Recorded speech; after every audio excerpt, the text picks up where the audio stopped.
ബിസ്മില്ലാ അൽഹംദുലില്ലാ അല്ലാഹുമ്മ സ്വല്ലി അലാ മുഹമ്മദിൻ വ അലാ ആലി മുഹമ്മദ്. ഇപ്പോൾ കഴിഞ്ഞ നമ്മുടെ നമസ്കാരത്തിൽ 100-ൽ ഇത്ര മാർക്ക് കൊടുക്കാൻ പറഞ്ഞാൽ നമ്മളിൽ ഓരോരുത്തരും എത്ര മാർക്കായിരിക്കും നമ്മുടെ കഴിഞ്ഞ നമസ്കാരങ്ങൾക്ക് കൊടുക്കുക? പലപ്പോഴും ഒന്ന് വിലയിരുത്തിയാൽ നമ്മുടെ നമസ്കാരങ്ങളൊക്കെ വളരെയധികം അശ്രദ്ധയിലാണ്. വല യദ്കുറൂനല്ലാഹ ഇല്ലാ ഖലീല. മുനാഫിക്കുകളായ ആളുകളുടെ നമസ്കാരത്തെ സംബന്ധിച്ച് പരിശുദ്ധ ഖുർആനിലെ സൂറത്തു നിസായിൽ അല്ലാഹു സുബ്ഹാനഹു വ തആല നമുക്ക് പരിചയപ്പെടുത്തിയത് അങ്ങനെയാണ്. അവർ അള്ളാഹുവിനെ വളരെ കുറച്ച് മാത്രമേ ഓർക്കുന്നുള്ളൂ എന്ന്.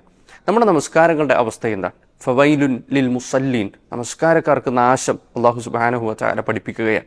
ശ്രദ്ധയില്ലാതെ നമസ്കരിക്കുന്ന ആളുകളെ സംബന്ധിച്ച് അള്ളാഹു താക്കീത് നൽകുകയാണ്. അതുകൊണ്ട് നമ്മുടെ സുജൂദുകൾ, നമ്മുടെ റുക്കൂഅകൾ, അതുപോലെ നമ്മൾ ഫാത്തിഹ ഓതുമ്പോൾ എപ്പോഴും അള്ളാഹുവുമായി ഒരു മുനാജാത്ത് നടത്തുന്നു എന്ന ഒരു ബോധം വേണം. അത്തരക്കാർക്കാണ് നമസ്കാരത്തിൻ്റെ ബാബിലൂടെ നാളെ സ്വർഗത്തിൽ പ്രവേശിക്കാൻ പറ്റുക.